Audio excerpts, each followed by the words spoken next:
I'll be completely honest with you. I mean, I kind of keep it minute to some family members. They wouldn't understand it.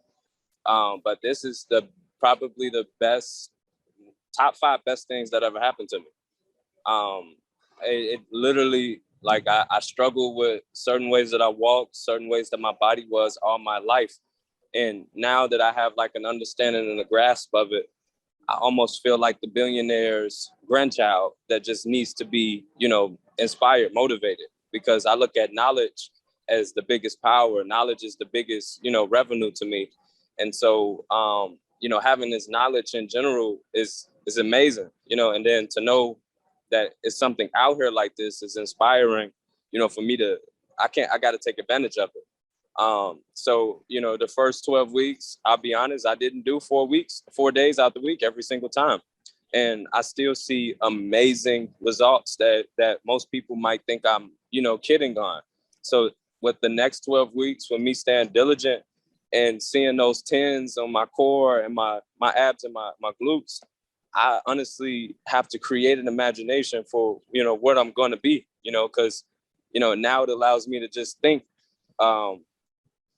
far beyond what I ever even imagined what I could be as an athlete, as a shooter, as a runner, as a swimmer, all of those different things that I know are going to come to me at ease. I never had a problem with wanting to work hard or wanting to put work in. But when you're running and then after a while, your quads go out and your calves go out, that made me think that was supposed to happen. But, Yeah. Now that I understand that doesn't have to happen, I last year ran 9 straight miles in an hour and 20 minutes, and I didn't even train for it. So, now with this understanding and this power, man, I'm so excited. Every single day I'm like, it's not a day that doesn't go by that I'm not either talking about fascia, just to, my nephews, they are always with me because I train them. And I'm like, no, we don't have to be muscle driven, because people keep telling them, my nephew, you got to put on weight. You got to put on weight. I'm like, obviously he's very fascia driven. He doesn't bend his knees when he shoot threes, and he's more accurate than all of us. And I had to tell him, man, I'm sorry. My apologies for constantly telling you bend your knees, and you're getting the ball up more accurate than I am. And I had to put my ego and my pride aside to say what I've been taught for all of these years is wrong, and you have the correct model because he moves like Jamal Crawford. So it's a beautiful feeling to have this knowledge, this understanding, and I truly am grateful for you, and I appreciate it. Thank you. Thank you. What do you think about the kids that, for example, they don't really have a rich parents or anything in their background? What do you think is going to happen with this knowledge? They have a lot of room to improve, right? So much room to improve. So much room to improve. Because, I mean, I'm one of them, you know what I mean? Coming from the inner city of Chicago, and to see myself become, honestly, the best trainer here in Chicago based on body movement, mobility, and different things like that, coordination. Like, these next couple years, people are going to wonder what happened. What is he doing? And then they're going to look at me and say, well, he doesn't have big muscles. So why is he jumping so high, and why can't he be moved? And then hopefully, we can send them towards you and get them to understand that we've been taught wrong. The Western way is not the right way. Right. We cannot just ignore fascia and just based on the muscular understanding of the body, Right. And Well, it's funny, I was actually at a tournament this past weekend, and this is what I meant to tell you. The guy, it was an African kid. He had the smallest quads in the gym.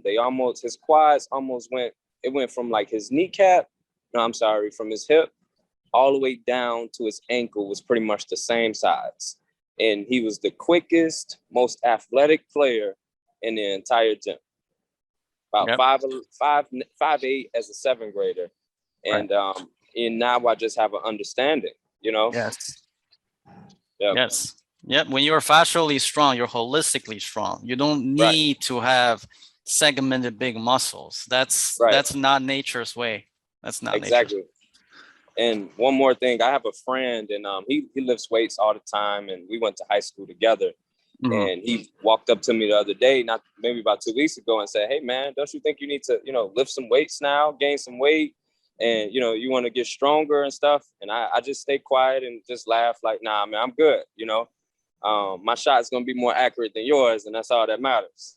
Right, right. You're gonna get way stronger because you're able to use your glutes later on more. Right. So like if you body him, he cannot take it. There's no, Exactly. there's no way he Right. can take it. Right. For sure.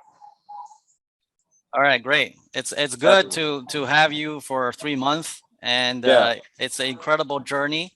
And Mm, I'm happy that the 10 years of pain is gone away, and and, definitely. and we're gonna keep that way because you're gonna get stronger from here. There's Right. no way that you're gonna get it. Sounds good. Sounds good. And All right. I'll be back. I'm definitely gonna, like I said, the beginning of the new year is Mm-hmm. probably that'll be the next. That'll be because this next 3 months I got September, October, November, and Mm-hmm. then I'll be looking to start again with you like fresh in January. Okay. Sounds So good. hopefully you have some availability. Sounds good. All right. All right. Have a good one. All right. Thank you so much. You too. Mhm. Bye. Bye.